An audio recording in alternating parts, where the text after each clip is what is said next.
ciri utama akademisi itu kalau ngomong itu teduh, datar, runtut, sehingga memaksa orang lain itu menerima karena runtutan logika yang terbangun.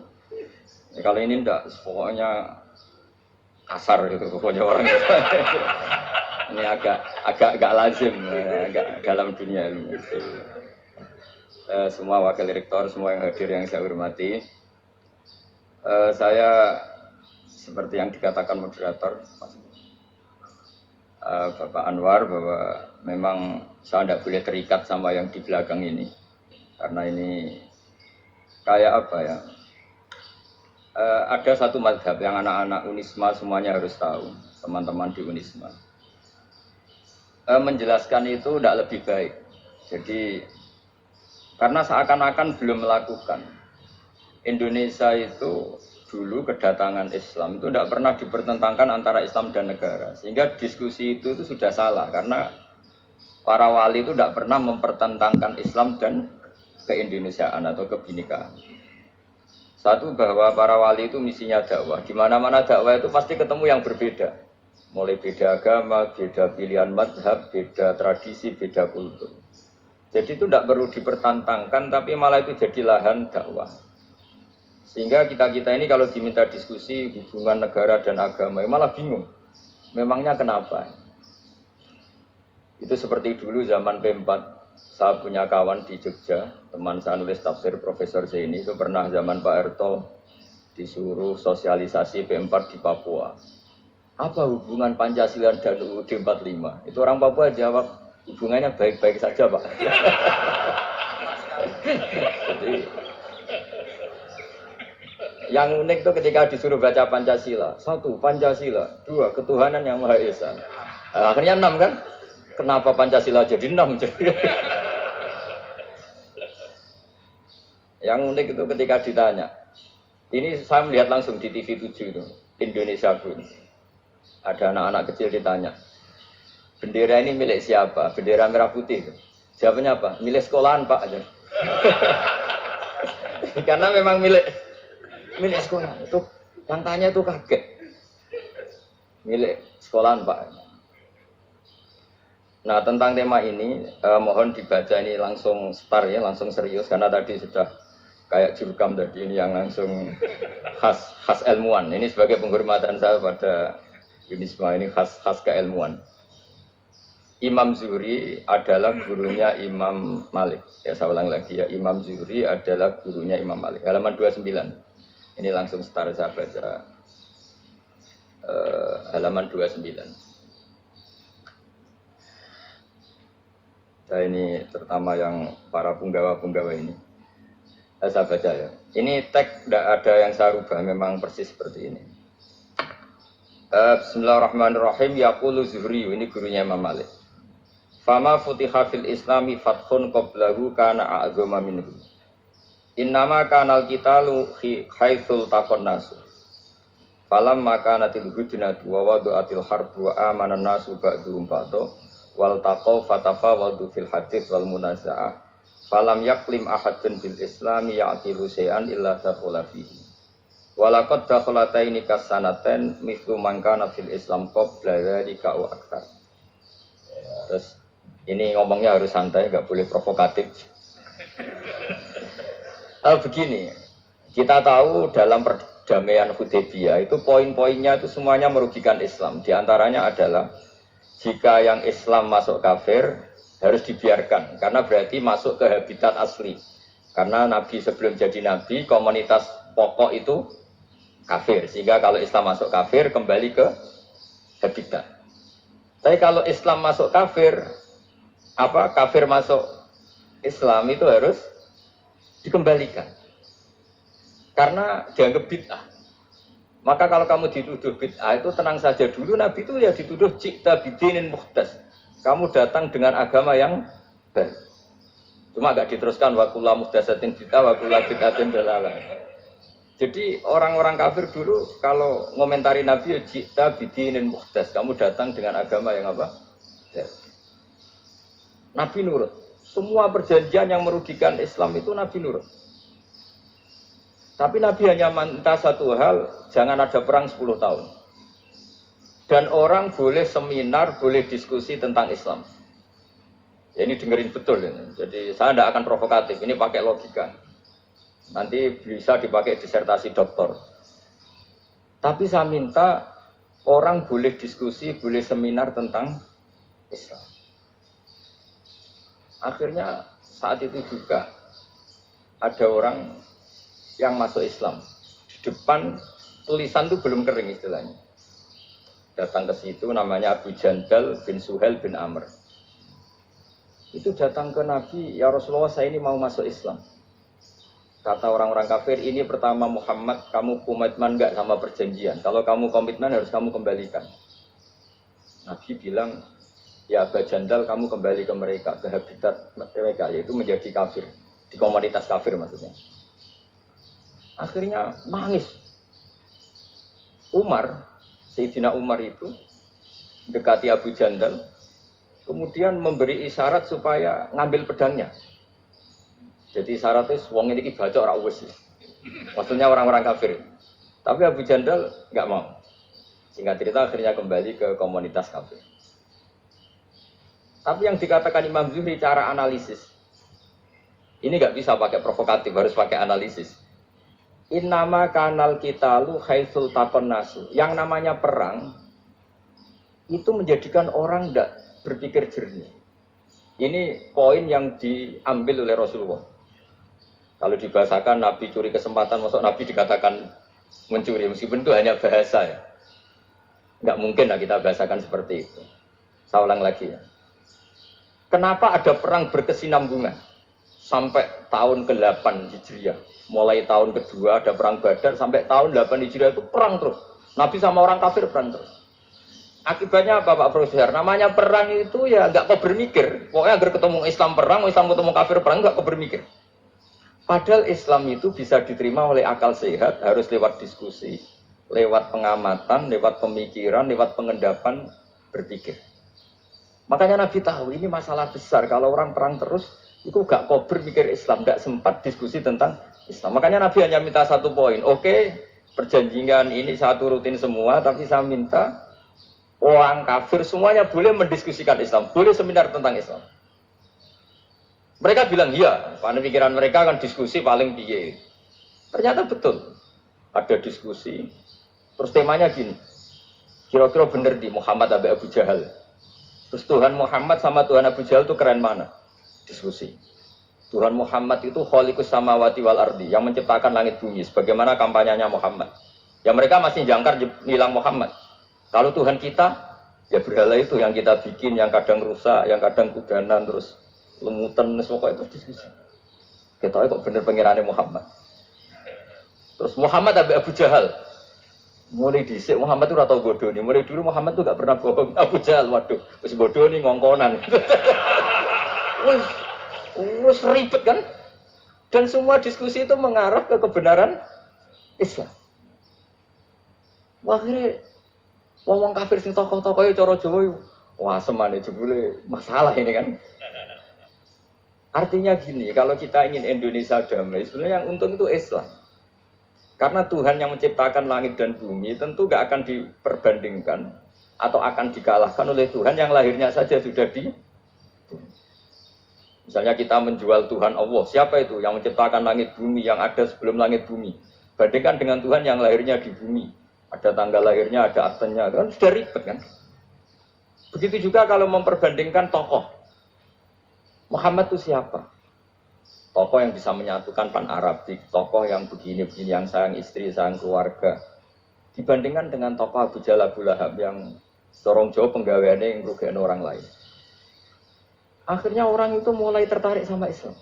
Makanya kata Az-Zuhri, pakai bahasa dulu, falam yaklim ahadun bil Islam. Tapi kalau sekarang yang populer itu bahasa yatakallam. Sebenarnya yang benar itu bahasa kalimah yaklimu kalaman, karena masdarnya itu kalam, berarti sulasi nopo mujarrad. Tapi di fi'ilnya itu mujarradnya agak kelaku. Jadi di fi'ilnya takallama ya takallamu. Tapi untuk masdarnya yang kelaku kalaman. Jadi ini agak unik, agak lazim. Mestinya kan takallama ya takallamu takalluman. Tapi di masdarnya kalam populer. Tapi di fi'ilnya tidak populer. Saya teruskan ya. Ini penting sekali. Jadi menjual Islam, kalau boleh dibahasakan menjual, itu tetap enak dalam kondisi damai. Karena kalau kita perang, itu bawaannya kalau ketemu ya perang. Kalau ketemu perang, sehingga orang itu rakober diskusi loh. Saat benernya Islam sampai kafir itu bener di. Karena tidak kau berdiskusi, tidak sempat diskusi, orang yang milih yang kafir. Karena yang mayoritas yang kuat. Sementara Islam zaman itu lemah. Dan Nabi itu yang diminta, yang penting kita damai. Terus orang boleh mendiskusikan, benar mana kita dan mereka. Ya setelah diskusi ya tadi kan nggak mungkin Allah yang begitu keren, hebat, pencipta langit bumi, dibandingkan berhala yang mengurus dirinya sendiri saja tidak bisa. Walhasil terus orang mulai tertarik sama Islam dan aturannya nggak boleh dilarang diskusi itu. Nah makanya saya pernah ditanya beberapa profesor di Jogja, Gus, suatu saat kalau kampus paling keren di Jogja ini ada Islamic Studies, kemudian pengajarnya dari berbagai agama, ini riskan nggak bagi Islam? Saya jawab, asal yang didiskusikan Islam itu nggak masalah, yang repot itu nak umat Islam. Karena kalau umat Islam yang jadi percontohan, banyak raja yang dolim, banyak pemimpin muslim yang dolim, terus identik dengan Islam itu jadi dolim kan ribet. Ya kalau pas umat Islam, kalau Islam yang kumat kan jadi masalah kan. Nah, ini kan terus jadi beda umat Islam sama Islam yang lagi apa? Kumat. Sehingga cerita terus Islam mendapat posisi yang luar biasa. Nah makanya di sini diistilahkan falam makanatil hudnah, ketika ada perdamaian wa amanan nasu ba'dum ba'do, orang merasa aman, itu fatafawatu fil hadis wal munazaah. Mereka berdebat, munazaah itu berdebat. Keren mana konsep Muhammad dengan konsep Abu Jahal? Keren mana konsep Tuhannya Muhammad dengan Tuhan kita? Terus diskusi dan mereka akhirnya ikrar, wah yang benar ya Muhammad. Di mana-mana Tuhan itu ya sebelum langit dan bumi, di mana-mana Tuhan yang punya reputasi menciptakan. Masa Tuhan reputasinya diciptakan? Nah, kayak berhala dan sebagainya. Ibadah juga gitu. Ibadah wong kafir itu kalau tawaf itu telanjang, ibadah Muhammad santun pakai pakaian, terus akhirnya mereka mulai tertarik Islam. Sehingga saya lihat di beberapa tafsir, saya memang tidak akan ngomong yang tidak serius. Ngergani Unisba ben Sawangane pemikir serius. Di Quran itu sampai lihat di tafsir Tobari itu ada ayat bal naqzifu bil haqqi 'alal batil fayadmaghuhu fa idza huwa zahid. Qadzafa itu kalau di kamus tak lihat itu takallama bila dalilin. Qadzafa itu ya pokoknya sekenanya. Artinya gini, kebenaran Islam atau kebenaran hak itu kamu taruh sekenanya saja itu tetap menang. Apalagi kamu taruh secara teratur, kamu taruh sekenanya saja itu tetap menang. Sehingga di sini banyak sahabat yang hidup di Cina. Sekarang juga banyak orang alim yang milih hidup di Amerika, banyak orang alim yang milih hidup di Inggris. Dan mereka pede, percaya diri karena kebenaran itu kamu letakkan di mana saja, itu tetap akan menang, akan menemukan momentum kemenangannya. Misalnya gini, contoh paling gampang. Dulu para peneliti, saya ulang lagi dulu para peneliti itu ya datang kemana-mana, termasuk Ibnu Battuta, termasuk Ibnu Khaldun, ya semua peneliti itu suka neliti. Setelah diteliti, Quran itu satu-satunya kitab suci yang membicarakan sains, misalnya tentang falak, tentang astronomi, tentang asal-usul kejadian manusia, kejadian makhluk. Juga bicara tentang geografi, geologis, semuanya. Sementara kitab lain hanya cerita tentang mawaid wal hikam wal ibar. Jadi diteliti kayak apa, pada akhirnya hak ini yang menang. Bal naqdhifu bil haqqi 'alal batil fayadmahu fa idza huwa zahid. Saya berkali-kali cerita, ada ulama yang ahli matematika. Ketika ditanya kenapa kamu suka ngajar matematika, sampai muridnya itu ragu ini berhukum bus warga atau orang, pegawainya mulang matematika. Jadi para muridnya bermimpi bahwa Imam Amudi itu disuruh ngajar para malaikat. Dan itu pede betul. Kata Allah, ini ulama saya yang iman kepada saya setingkat iman kamu. Dari malaikat itu tidak mungkin Gusti kita menyaksikan langsung engkau sementara ini di bumi, nggak menyaksikan jenengan. Kenapa bisa sepede dan seyakin itu? Akhirnya Imam Amudi disuruh ngajarin matematika. Jadi Anda kalau profesor itu nanti harus sempat ngajari malaikat, itu baru benar-benar profesor. Jadi nanti di akhirat ngajari siapa?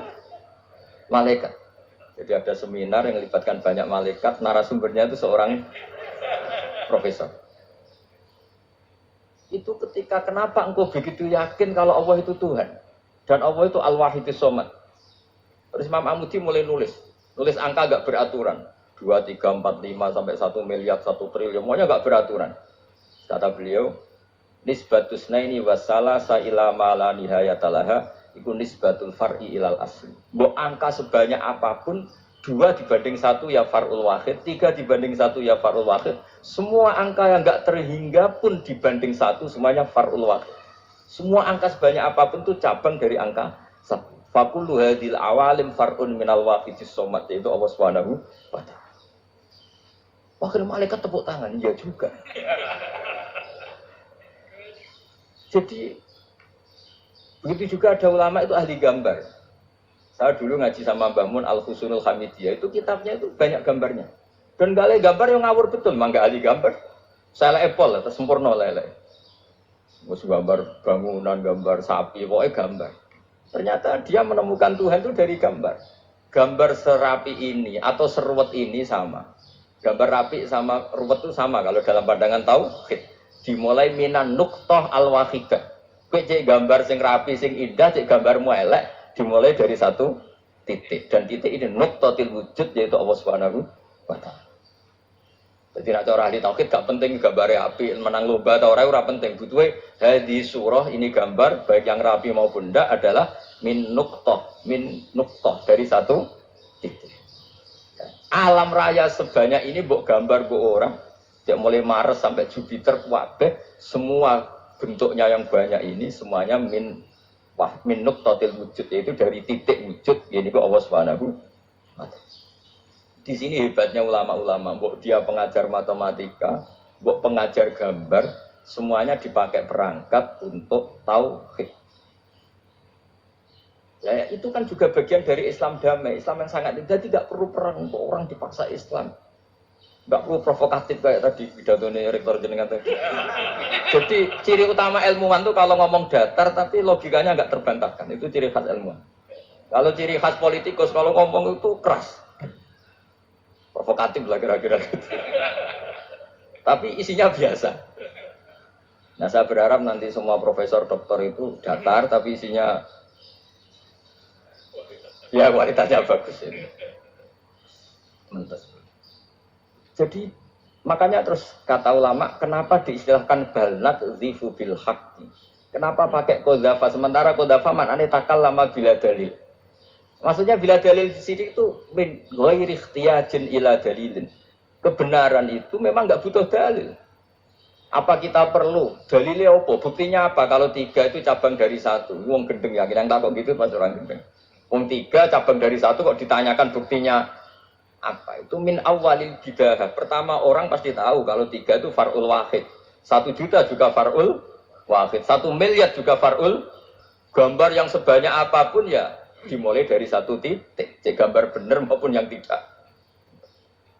Akhirnya apa?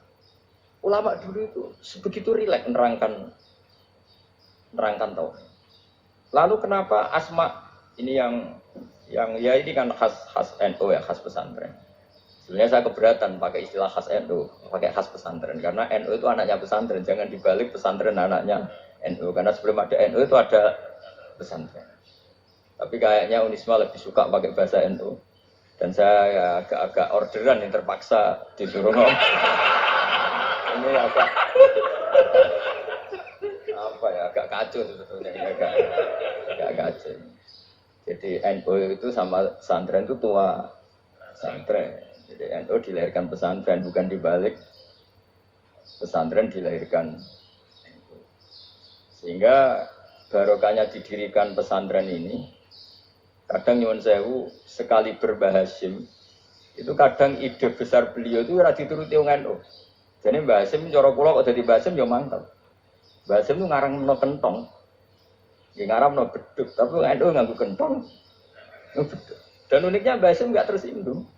Karena ciri khas pesantren itu membolehkan perbedaan apa? Pendapat. Itu masyhur filmnya Mbah Hasim sama Bapak Kemas Imam itu sampai dikitabkan. saling ngeritik, saling macam-macam lah.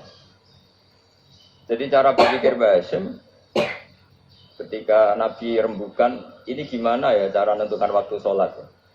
Ya pakai kentong ya Rasulullah, zakalin nasoro itu untuk orang Nasrani.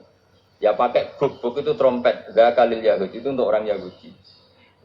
Ada yang lagi pakai api ya Rasulullah, zakalil Majusi itu orang Majusi. Nah, itu ada orang datang lari-lari cerita mimpi azan tadi. Ya itu terus dipakai sarana pemanggilan sholat ya. Akan itu, sehingga Mbah Hashim menolak kentong karena mantas sahabat komen bahwa beliau keras sekali sampai bilang haram. Beliau judulnya ya haram, al-jasus antahrimin nafus. Setelah naskah itu sampai ke Mbah Fakih Mas Kumambang di Gresik situ, di daerah Dukun situ. Dulu nggak ada WA ya, jadi jam sampainya ya lama. Makanya saya sampai sekarang nggak punya WA karena ya saya ulama kan, kalau WA-an terus ya jadi ulama. Ya jadi ulama main WA-an terus ini. Ya itu termasuk rektor gak kau bermikir itu mesti kebanyakan WA. Karena kan otaknya didikte oleh sesuatu yang masuk. Sesuatu yang dilihat itu kan pasti mendikte kita. Beda kalau yang enggak WA-an kan mikir apa kita yang menentukan. Kalau WA-an kan kita ditentukan. Mau mikir anaknya butuh apa gara-gara WA informasi Jakarta mikir Jakarta. Ada cara kewajiban ngapain kamu orang Malang mikir Jakarta? Gara-gara WA mikir Jakarta belum selesai ada berita di Sulawesi, mikir Sulawesi. Habis itu mikir NTT. Makanya semua orang sekarang merasa tokoh nasional gara-gara informasi yang masuk itu nasional. Jadi Mas Yo RT yang mikir gimana Gus Indonesia. Ada RT sampai lupa kalau dia itu RT. Itu semua orang sekarang merasa tokoh nasional. Nah, itu gara-gara apa coba? Akhirnya semua orang juga punya ide tentang nasional. Harusnya negara begini-gini. Jebule wonge sing duwe ikon itu RT. Ribet kan? Saya teruskan. Setelah naskah itu sampai ke Kiai Fakih Mas Kumambang. Beliau itu marah besar. Ini harus dilawan dan saya bukan karena benci Mbah Hashim. Beliau teman saya ketika ngaji Kiai Mahfud di Mekah. Jadi Bapak Fakih dan Kiai Hashim itu teman ketika ngaji di Mekah. Secara ngelawan tuh lucu. Lucu. Gak ilmiah tapi gak ilmiah wong alim tetap ilmiah. Di mana-mana serupa itu tidak sama. Ya kalau mungkin zaman Nabi di Medina itu zaman itu kentong itu identik dengan milik Nasrani. Di Indonesia beda. Pos kampling ya kentong, kebakaran ya kentong, wae sarapan orang di LP ya pakai kentong. Jadi tidak ada jaminan kalau kentongan itu identik dengan Nasrani. Lalu haramnya di mana? Yang di mana-mana tasabbuh itu identik. Ini tidak identik. Mulai masalah kan? Mulai masalah. Jadi beliau kayak judul Az-Ru'us. Az-Ru'us itu kepala bergeleng-geleng. Sekarangan kok ngene. Sekarangan kok provokatif gitu. Dan itu Mbah Hashim ya hormat. Mbah Fakih ya hormat. Saya sendiri secara pribadi itu lebih suka mendapat Mbah Hashim sebetulnya. Karena bagi saya, sholat itu sakral. Ya sudahlah, kalau sakral ya dipanggil dengan sesuatu yang sakral, yaitu kalimat thayyibah. Tapi saya tidak akan bilang kalau kentongan itu haram. Karena kalau haram, alasannya mirip orang Nasrani. Sementara pos kampling ya pakai kentong, ada banjir ya kentong, ada kebakaran ya kentong. Jadi tidak identik untuk misa atau untuk sholat ala Nasrani. Tapi itu dulu ya rileks saja, dua beliau itu ya saling menghormati, padahal saling kritik. Dan dulu ulama yang beda madhab, itu ya saling menghormati.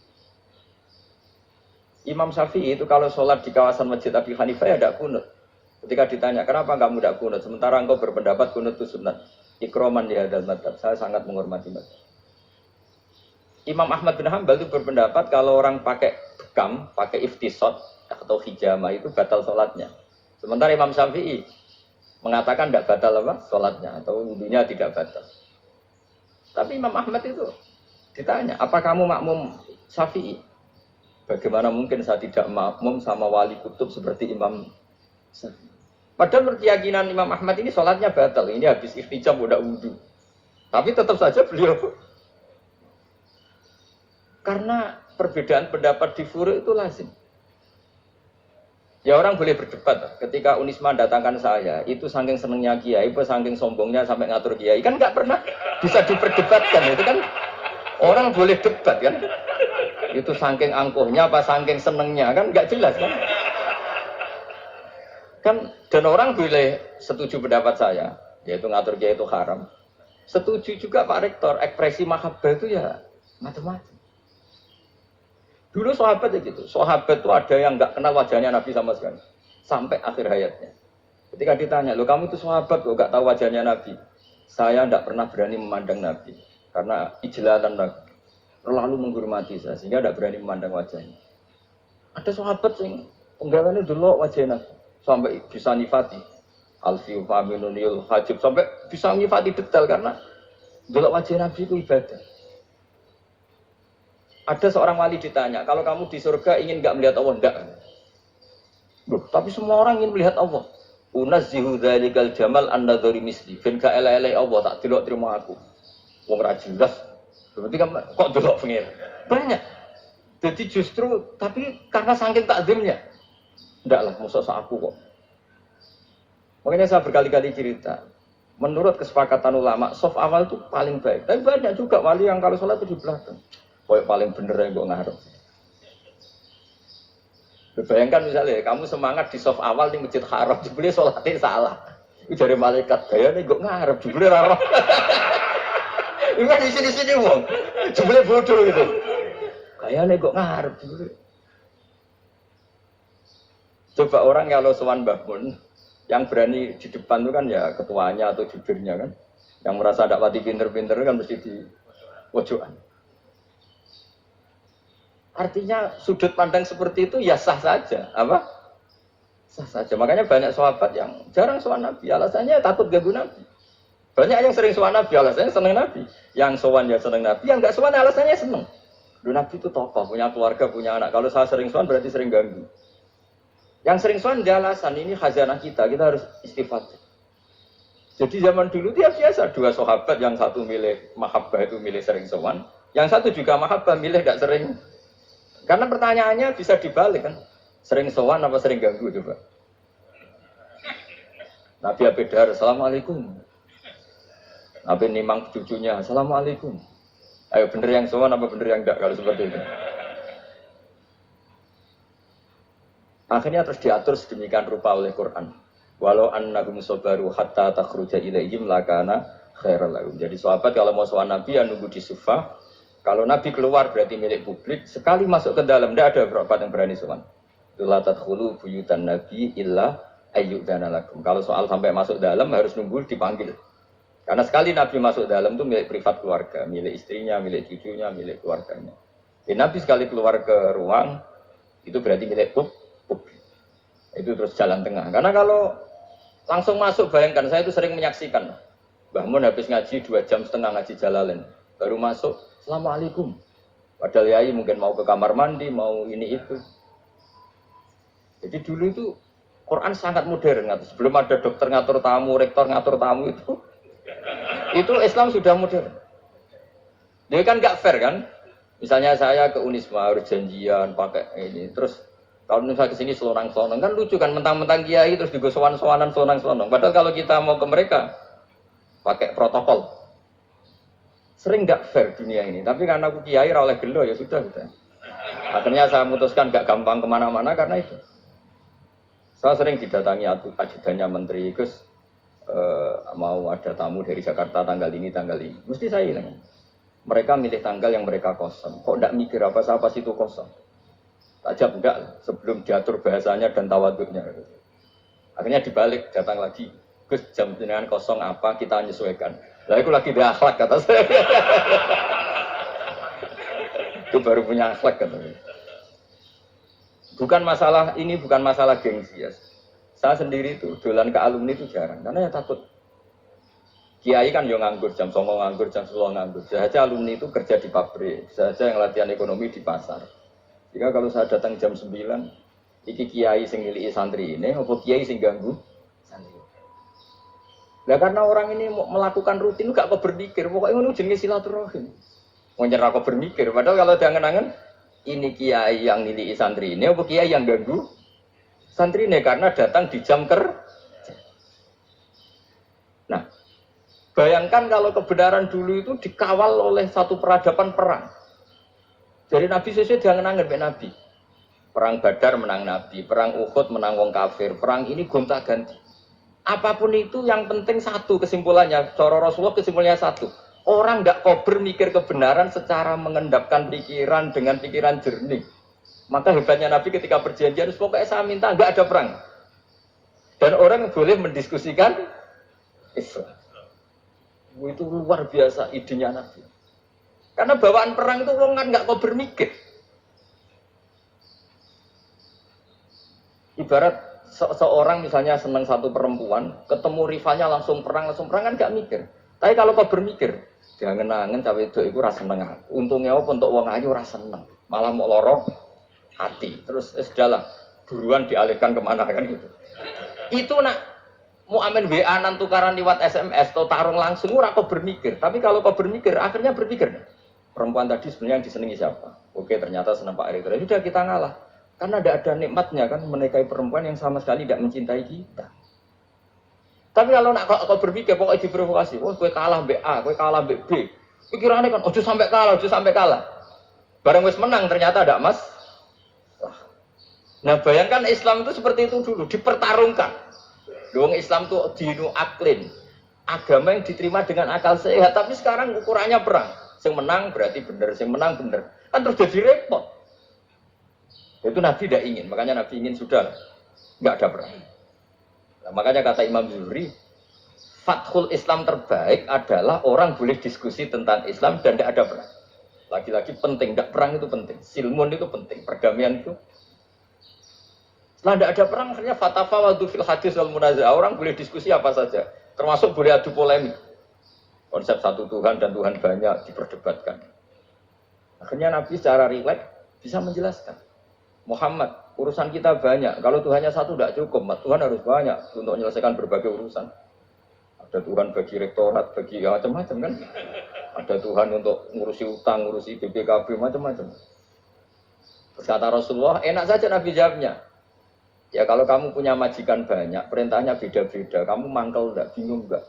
Ya susah, Mat. Kalau majikannya banyak, perintahnya beda-beda, kita jadi repot. Senang mana? Senang majikan satu. Ya sudah, Tuhanmu itu majikan kamu. Kalau Tuhannya banyak, perintahnya macam-macam. Kamu yang repot. Akhirnya ya sudah, Mat, Tuhannya satu aja. Itu ya barokahnya diskusi tadi. Barokahnya enggak perang. Darabawahu masalah rojulan fihi syuraka umutasakisuna wa rojulan salamal lirojul. Hal yastawiyani masalah. Terus alhamdulillah. Jadi orang yang paling kafir pun saat itu taslim.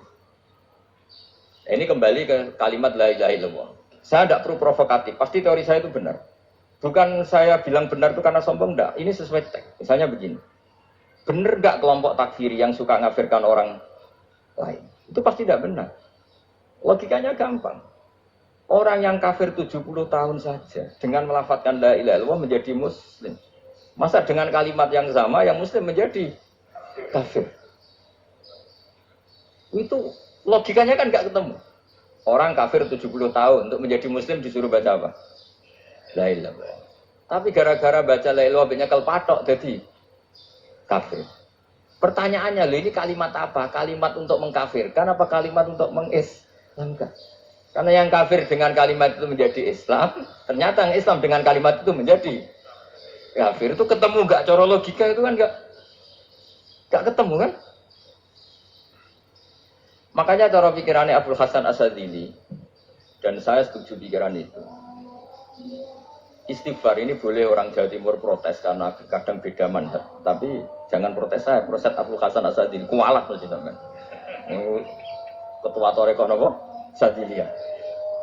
Cara madhab Sadili dan Anda boleh berbeda madhab, mencari hasil orang kampus wani bedo, itu kapasitas lah, butuhnya bedo, dan ketok pinter, ketok kritis dan. Cara madhab Abdul Hasan Asadili itu gini Pak Rektor, jadi istighfar itu baik.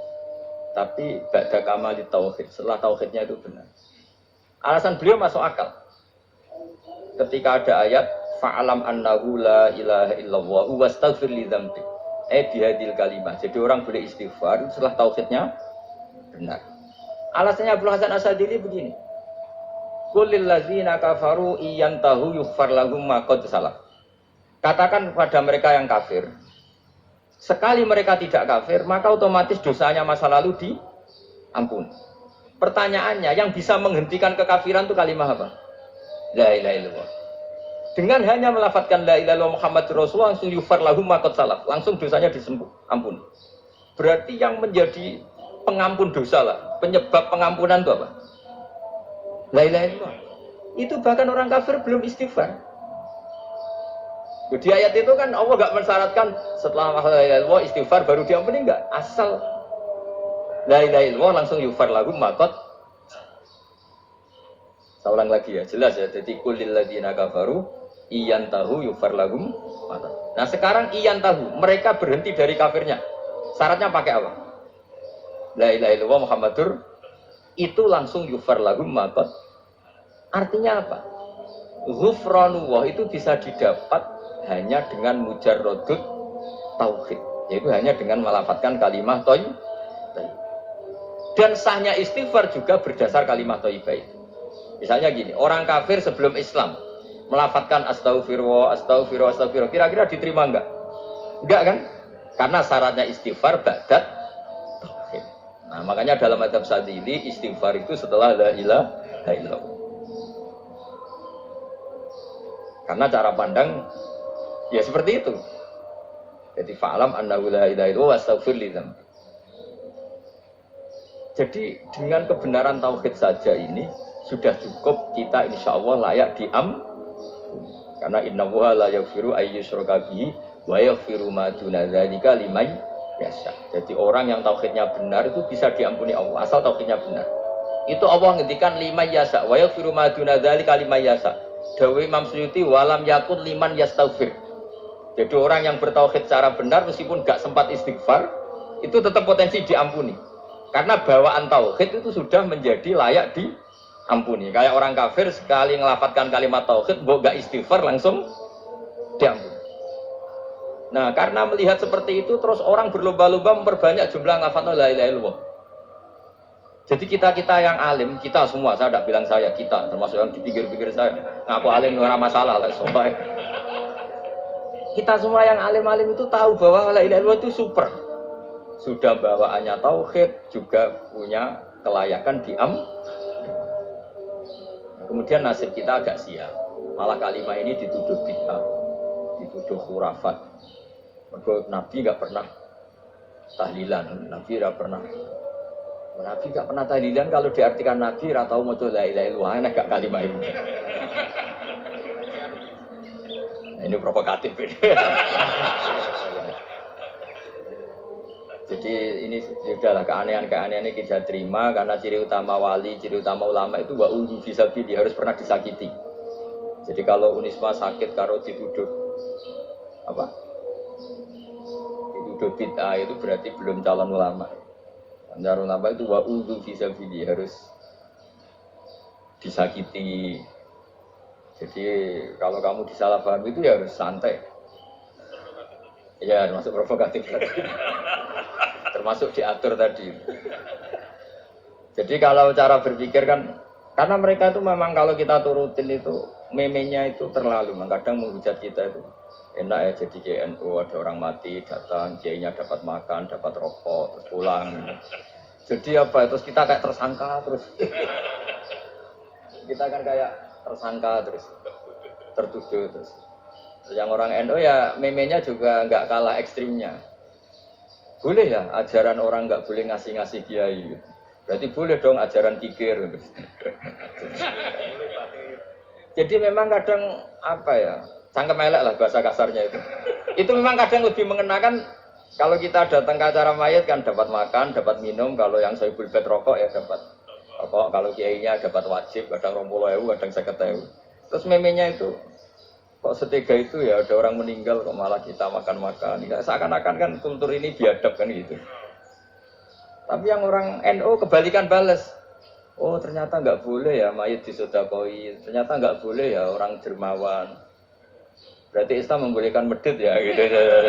Ya modus ini kan. Angen-angen itu luwih mandi timbang takbir ya. Karena ini kan memicu emosi kan. Memicu apa? Emosi. Ya, tapi saya kalau disuruh bela mana itu tidak ada yang saya bela. Ya seorang sudah lah, kalau mau nganggur saja sudah itu. Ya tapi itu memang apa ya? Itu khazanah Islam. Ada yang kritik, ada yang enggak. Ya itu memang khazanah. Ya biasa aja kalau saya biasa. Karena dulu ulama itu sudut pandangnya itu ya seperti itu.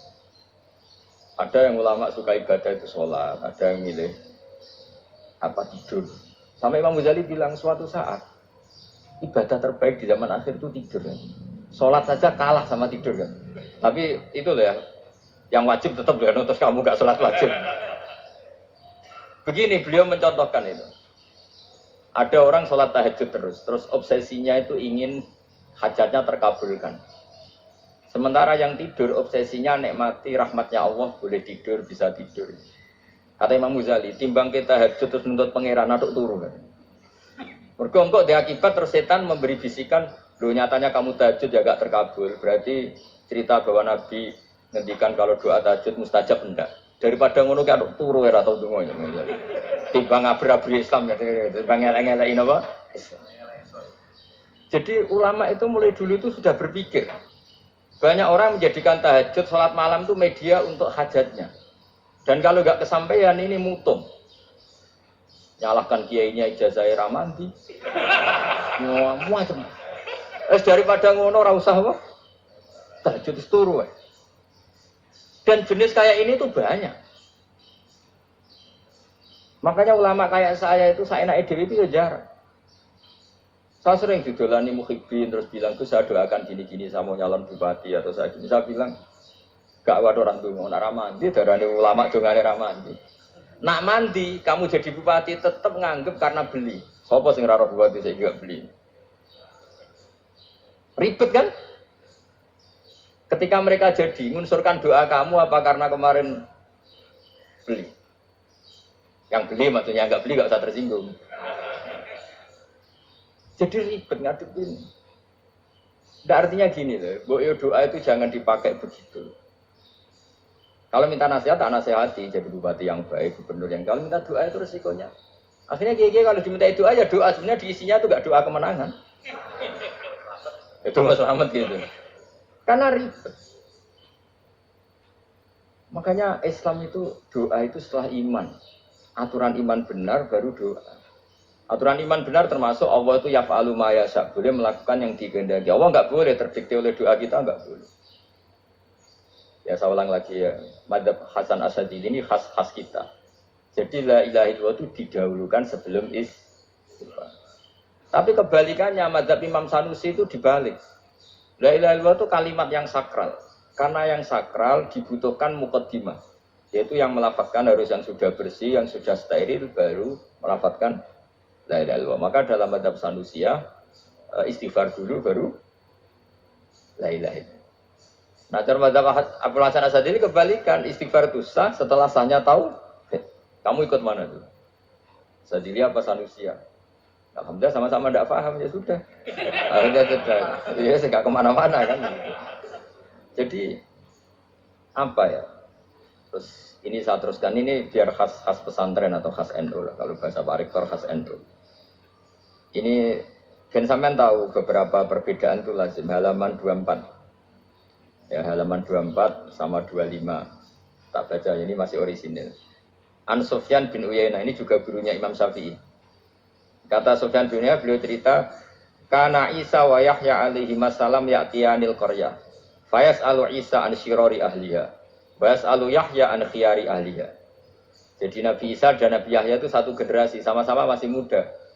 Kalau di satu kampung, yang Nabi Yahya tanya, ini keluarga terbaik siapa? Saya mau nginap di situ, karena kumpul orang baik itu nyaman. Kalau Nabi Isa kebalikan, keluarga terburuk mana ya? Saya tak di situ. Nah, terus akhirnya faqala lahu Yahya, lima tanzilu ala syirarin nas. Kenapa kalau kamu bermalam, kok malah kumpul orang-orang yang nakal?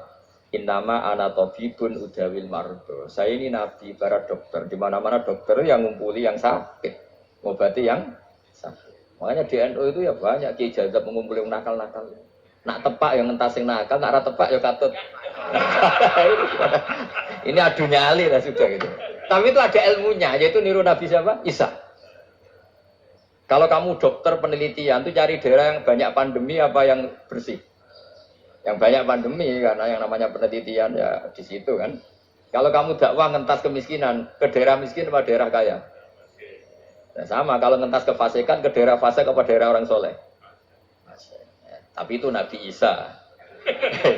Nah, kalau kamu tidak Nabi kan potensinya kan gitu. Tapi setidaknya bahwa kita sering disalahkan karena punya beberapa tokoh yang ngancani fasik-fasik itu sebenarnya ada dalilnya, yaitu Nabi siapa? Isa. Nah, terus masalah tegas dan lunak. Ketika ada mahasiswa misalnya pacaran, boncengan lanang dan perempuan, itu pilihan kita apa? Kalau tegas, terus gak mau mendengar kita. Misalnya gini contoh gampang, tak beri contoh Pak D. Jangan orang tua, nanti secara fikih itu beda. Nah ini kan kita orang pesantren, biasa ngaji fikih detail. Kamu Pak D seorang perempuan, mahasiswi misalnya, sering pacaran. Setiap ke situ sama pacarnya kamu diam saja. Padahal kamu dosen keislaman. Mesti pamanaan kamu nyimpulkan, ternyata pacaran itu tidak apa-apa. Buktinya Pak D itu tidak negur, menengah. Ini berarti as-sukut alal mungkar. Tapi kebalikannya, Pak D ini terkenal keras. Nak runo mesti raja aku ponaan. Akhirnya yura runo. Mesti ngerti nak mesti diamu. Nah, dua orang ini sama-sama gagal kan? Yang lunak menjadikan ponaannya pacaran terus karena enggak negur sehingga dikira membolehkan. Sing keras juga enggak sempat bina wong rono era wani. Akhirnya dua orang ini sama-sama enggak ketemu, enggak sama-sama enggak berkesempatan membina kan? Gagal membina kan? Karena yang keras ponaannya enggak pernah situ, berarti enggak bisa bina kan? Yang lunak membiarkan berarti juga ada bina. Nah, Islam itu antara dua itu. Ya agak terlalu lunak, enggak terlalu keras. Karena kalau terlalu keras, misalnya ada kiai terlalu keras, masyarakat mau tanya itu gimana? Lari kan? Loh, saya ini punya pengalaman pribadi. Saya ini kan kecelok orang alim. Itu kalau pernah ya saya itu berusaha ya pokoknya ya umumnya orang alim lah. Tenang, terus anteng, enggak gejlok-gejlokan. Itu enggak ada yang tanya. Saya mimpi ketemu beberapa ulama itu disalahkan. Terus umat saya kalau mau tanya itu ke siapa? Wong alim wis wibawa, meneng tambah banget wibawa. Kalau Quran, sering gojlok rektor macam-macam. Terus wong wanita kok, saya biasa ke pasar pandangan dicegot orang. Gus, putri saya itu sering keluar darah tapi melebihi batas haid gini-gini. Kalau badhe sowan jenengan, gak usah sowan ning kene mbek ngadeg-adegan. Terus tanya, yang haid berapa hari, Gus? Ya supaya rudat ilal adat sebelum dia punya penyakit istihadah itu berapa? 6 hari ya sudah, kembali 6 hari lainnya mustahadah, tetap sholat, tetap normal. Ini kalau saya wibawa, mau pasar, gue tasbih dulu. Iku mesti wong salaman njaluk donga yakin. Tapi baru kayak rada uraan ketemu wong-wong, dolen ning ndi? Mak ning ndi? Gus beneran Gus ketemu jenengan kula wingi badhe tuwa kok. Ini tanya. Jadi uraanku itu amdan. Lha nek sampean asli, iki asli uraan. Karena ndak uraan lah tetap ndak wibawa kan. Jadi baru kayak uraan itu ya banyak. Saya itu kalau ngantor di Jogja itu banyak orang yang tanya. Ya biasa tuh tanya macam-macam. Karena saya uraan. Ke pasar ya orang, bahkan di bis sering ketemu orang. Wah, beneran Gus kalau badhe selanjutnya badhe tanya ini. Ya sudah di sini aja. Jadi semua itu diilmoni. Nah, Nabi itu punya sisi yang dua-duanya jalan. Memang beliau luar biasa, dipilih Allah yang luar biasa. Nabi ketika wibawa itu banyak sahabat yang bahkan mengenali wajahnya aja tidak bisa. Ka'anna ala ru'usihim at-tairs. Bayangannya seakan-akan di kepalanya itu ada burung yang takut saking antengnya. Tapi Nabi sekali mengeluarkan job, sekali santai, itu sahabat tanya itu sampai yang nggak pantas ditanyakan. Nabi saya tadi kumpul istri saya, tapi tidak inzal, itu wajib mandi tidak. Aro'aita law anna ahadana ya'ti imro'atahu walam yunzil. Itu ya ditanyakan. Nabi mun kumpul itu betul sakit inzal sepuluh. Kayak sempat tuh lagi. Terus, ya ada yang tanya, macam-macam. Ini saking ada sahabat dipanggil Nabi tambah lari, dipanggil lagi tambah lari. Panjenengan nyeluk pas kalau kumpul bojo kula. Lah kula kuwatir jenengan orang suci, saya belum mandi, makanya saya lari. Tapi ketika inamal mukmin thahir ya ora masalah, ketemu kiai ra apa-apa ijek junub. Penting kok nak salat kadus sih. Tapi Nabi sekali pakai mazhirul jalal, tapi pakai wibawanya, itu orang nggak berani ngomong. Tapi sekali Nabi relax, itu orang bisa tanya apa saja, termasuk halal yang nggak pantas. Lalu ada sahabat itu tanya lucu, tanya Maimunah. Maimunah itu ya cantik tapi tidak agak tua. Maimunah, ya umal mukminin, hukumnya ngambung bojo pas Ramadan iki. Wah gak roh aku, gak tau diambung kan pas Ramadan. Tanya Sauda, wah malah ra diambung kalau Sauda itu kan wis tuwa itu. Lucunya istri saya jawab, tanya Aisyah yang mungkin Nabi, ya yang mungkin tanya Aisyah. Itu yang usul ya istrinya Nabi Maimunah. Selalu Aisyah, tanya ke Aisyah. Ya Amiral, ya Ummul Mukminin gini-gini. Aisyah yang cantik masih perawan kan. Qobbalani Rasulullah bahwa Nabi biasa ngambung-ngambung pas Ramadan dan beliau tetap puasa. Akhirnya fakih ngarang kan, batakbil fi Ramadan, batublah latubtilu soma ngambung murah. Itu udah biasa di sini. Ya sebetulnya ayo. Nah ini artinya seasik itu. Jadi garwane Nabi sing ngrasa rodok tuwa. Wah, aku ora tahu ya. Kok Aisyah. Serilek itu dulu itu. Maksudnya orang-orang Islam pertentangan itu. Makanya ya balik semua ini bedanya orang pesantren sama orang kampus. Kalau orang kampus mau cerita agama itu rahmatan lil alamin, tapi nyontokno rileke ora iso. Agama itu rilek, tapi nyontokno rileke ora iso. Mergo ya rapati ngaji.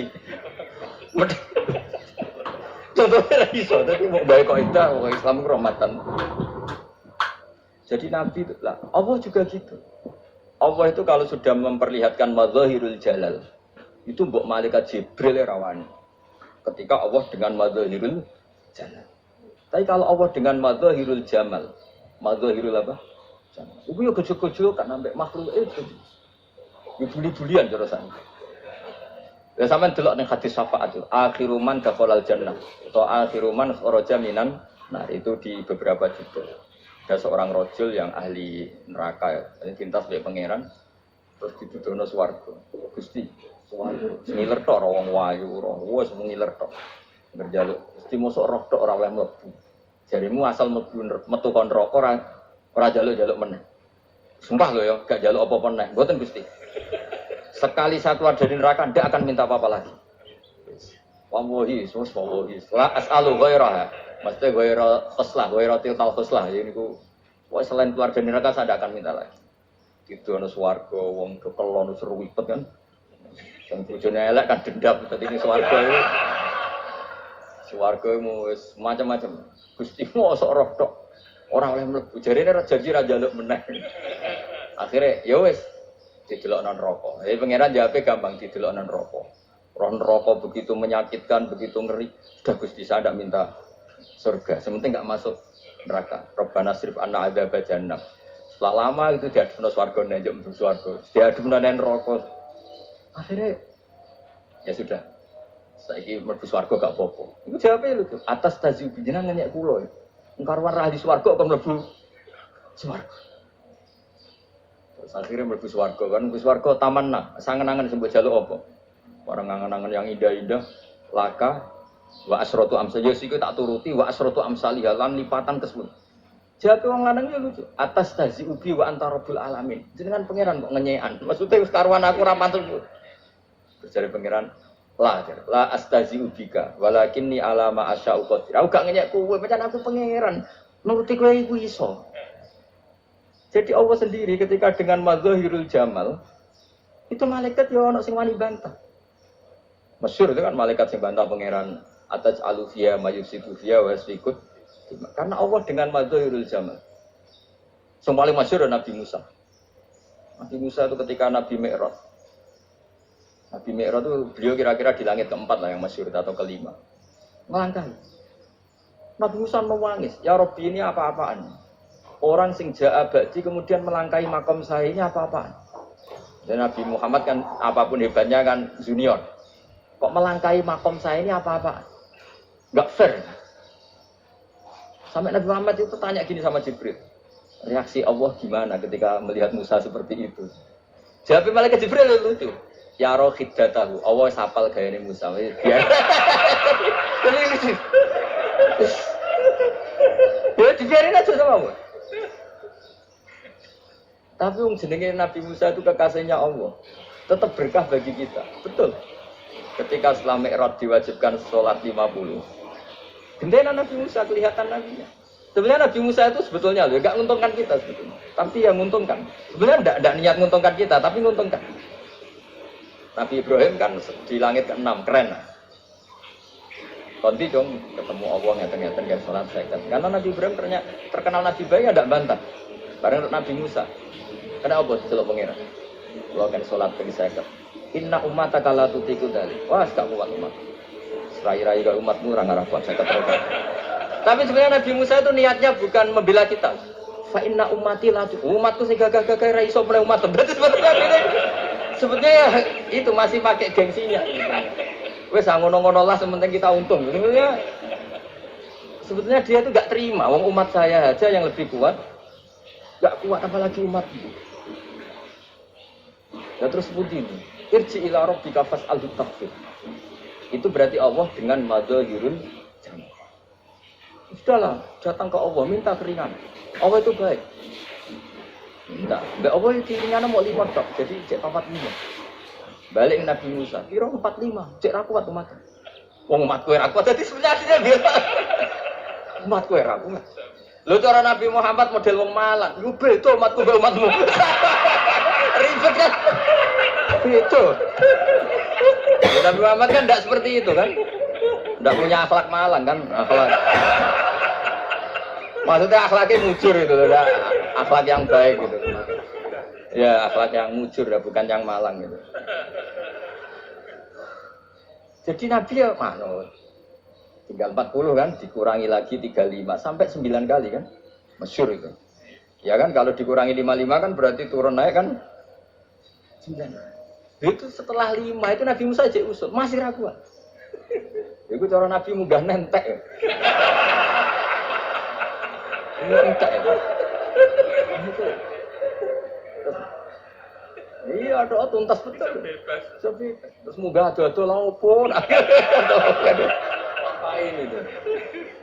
Akhirnya Nabi Muhammad sudah sampun ya kali bahwa saya ini malu sama Allah musuh. Sudah 9 kali dan diturutin. Jadi Allah kalau dengan madzahirul jamal itu Nabi Musa biasa nego sama Allah. Tapi ketika Allah dengan madzahirul jalal itu Nabi Musa enggak berani. Itu di hadis syafa'ah. Hadis syafa'ah ketika manusia datang ke Nabi Adam, ya tuna Adam. Ya Adam anta abul basar ngene isfa'li ana inda rabbik. Kamu saya minta mensafaati kita. Nabi Musa, Nabi Adam ya inna rabbi qad ghadiba al-yawma ghadaban lam yaghdab qablahu mislah wa la yaghdab ba'dahu mislah. Ini Allah sedang murka besar dan tidak akan murka seperti ini lagi. Sudah saya tidak berani, nafsi. Nabi Ibrahim gak, termasuk Nabi Musa ketika di itu ya gak berani. Karena Allah dengan madzahirul jalal. Itu Nabi Musa gak berani. Sudah saya sendiri itu pernah salah. Yaitu saya membunuh seseorang yang gak disuruh oleh Allah membunuh itu. Yang pas diotosi orang Kipti. Akhirnya datang ke Nabi Muhammad. Pas ke Nabi Muhammad, Allah dengan madzahirul jamal. Dengan madzahirul jamal. Sampai Kanjeng Nabi ngendikan, analah saya akan memintakan syafaat kalian. Terus fa'ahmadu rabbi bimahamida allamaniha rabbi. Saya muji Allah dengan pujian-pujian yang orang lain tidak tahu, hanya saya yang diajari, kata Rasulullah. Ya, di sini menurut banyak ulama, termasuk kitab yang saya baca, kenapa Muhammad sebagian namanya Ahmadu. Itu dari af'al tafdil Eva Muhammadun Ahmadu min ghairihi. Muhammad Rasulullah itu kalau muji Allah di atas cara mujinya Nabi yang lain. Jadi Ahmadu bukan dari fi'il mudhari' lil mutakallim tapi dari af'al apa? Tafdil. Fa Muhammadun Ahmadu min ghairihi. Bahwa Kanjeng Nabi Muhammad sallallahu alaihi wasallam itu cara mujinya Allah di atas pujian para nabi. Makanya di sini Sayyid Ali Zainal Abidin kalau muji hamdal hamidin wa fawqa hamdil hamidin. Jadi pujian saya ini di atas rata-rata cara mereka apa? Yaitu sirinya apa? Nabi itu tahu bahwa akhirat itu tidak bisa batasi Allah. Kamu tidak bisa nyemprit Allah. Allah, ini akhirat, amal sudah ada manfaat. Ingat itu. Tidak bisa seperti itu. Allah itu nggak bisa tunduk sama konstitusi yang bernama akhirat. Artinya Allah meskipun di akhirat tetap duwe hak yaf'alu ma biasa atau yaf'alu ma yurid. Gak bisa kamu terus, wah ini akhirat, amal raiso dikirim nawang mati, amal raiso dikirim. Yang pengiran kok mbak atuh. Kalau kita yang mengirimkan tidak bisa, tapi kalau Allah tetap bisa. Makanya ada kiai mengatakan, untuk qadar raiso dirubah, itu kamu. Makanya ada seorang kiai ditanya, untuk qadar raiso dirubah sekali dicatat selesai. Jadi kiai tadi, tapi nak Allah iso. Dalilnya apa? Yang kuwahu ma yasau wa yusbit. Nak Allah ya iso, sing ra iso kan kita. Nah, Nabi itu tahu betul meskipun akhirat itu Allah masih bisa dinego, saking baiknya. Akhirnya Nabi sujud, masyhur itu terus. Ya Muhammad, irfa' roksak, wasal tutok, wasatu safa. Semat sirahmu angkat, tujuh apa tak turuti. Semenjak itu Nabi minta apa?